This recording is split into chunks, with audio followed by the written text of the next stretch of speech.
Hello and welcome to my channel, CD Matt. Today I'm going to be showing just some of these old meters. They were used during atomic testing in the 1950s. These date back to the early 50s. This is most of these are tracer labs. This one was these are maybe from around 1951. This is actually an SU-10, which is a civil defense version, although they made them orange instead of yellow, but they had a source in them. Most of the sources have been taken out years ago. You could zero it with this knob and go through the different rates. These only picked up gamma radiation, not beta or alpha. This is a Navy version.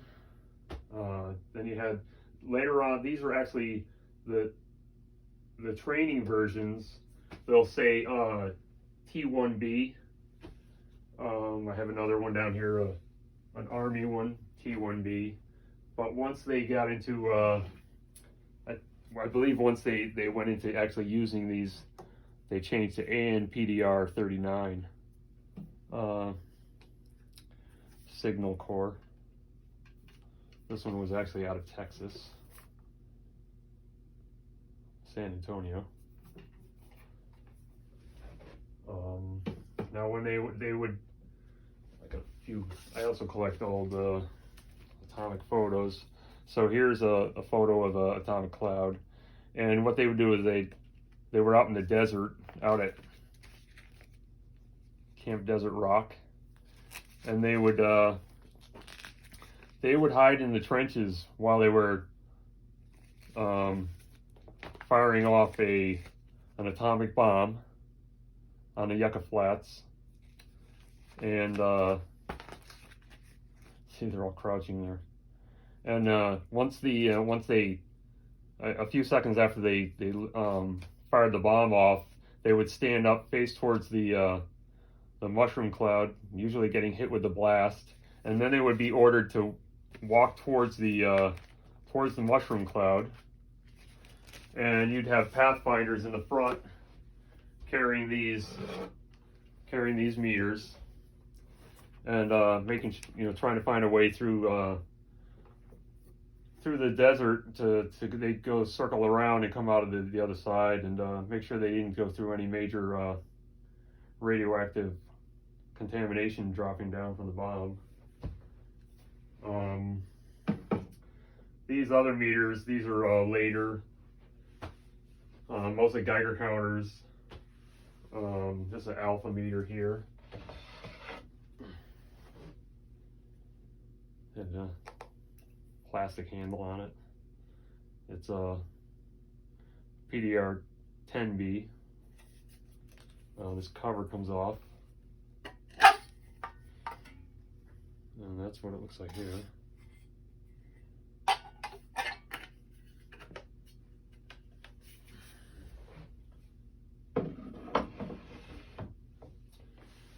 And then this was an earlier model here.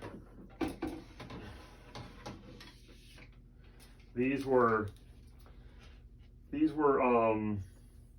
the T1B. This is a T1. This one did not have a source in it. Had a bigger meter, which was easier to read, but it didn't have a source actually in it. This is a little messed up here. This was a Signal Corps. I think these date a little earlier, about 1950. These are more like 51, 52. They take a big battery inside of them. I actually have one, or actually multiple batteries. I have one that still had the batteries in it, pretty heavy with the batteries. You see how big the ion chamber here is? It's actually plastic, but it's aluminized inside, so it's actually conducting. And these are the batteries. Took 4 batteries, but they're some of these, like this one's multi voltage. There's I think 2 or 3 different voltages in this one battery, and then there's I don't know what I think that's only at 2 there, and then there's these These are probably 40, either 45 or 67.5 volt or something like that batteries. Took a lot of batteries in these things to make them work.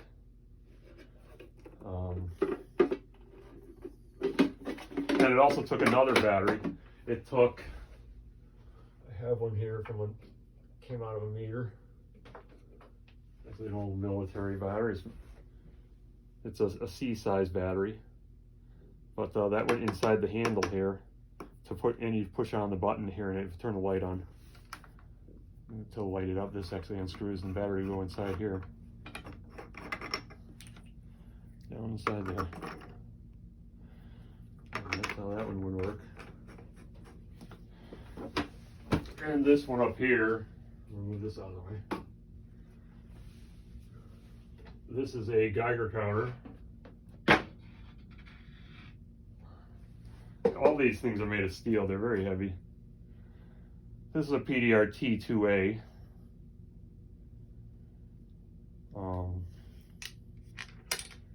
Big heavy sucker. And then I have a few other things here. Like here, this was also from the 50s. I think this dates to the late 50s, this thing. It's a dosimeter charger. Here's a military dosimeter. But they had these, they would put these in their pockets. And these are basically almost like an ampule, each one, and they would change color if they picked up radiation.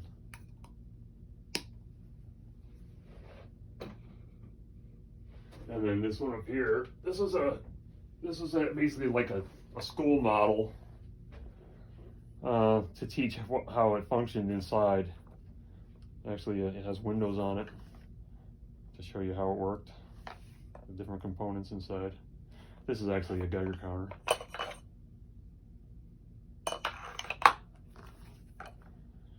It's the same as I have a couple more over here that don't have windows. But this was an instruction model.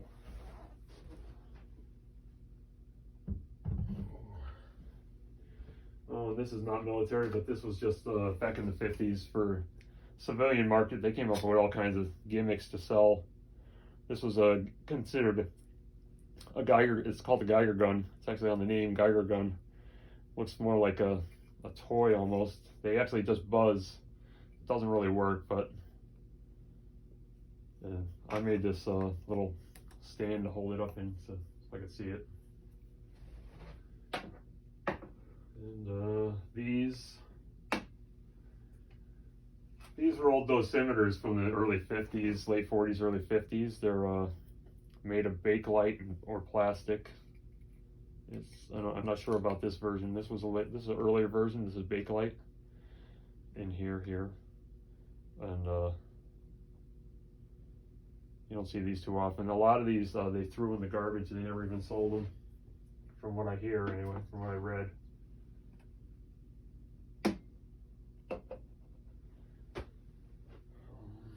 And then I'll just show you this one again. I showed you this one last in the first video I did.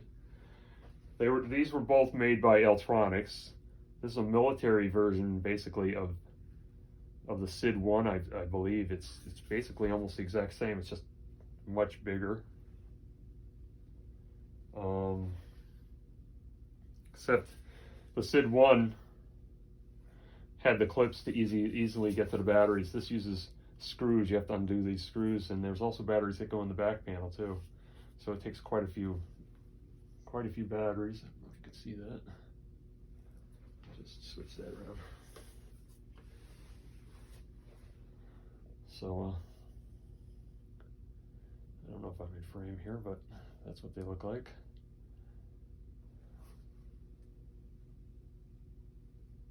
Handle's bigger on this one also, quite a bit heavier.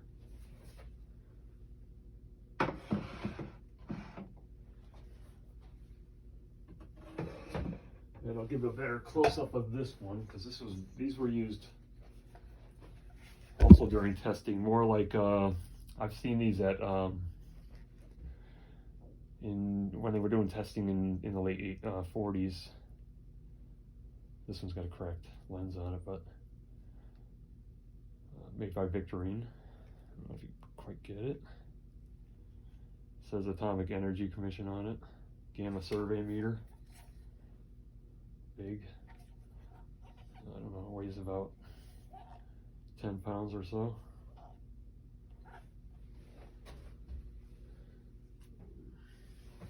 So anyway, that's I guess that's it for this video. And I'll do another one. Maybe I'll do I'll open up some of these meters and you can see what's inside those. They're pretty much the same though. Well, take care out there.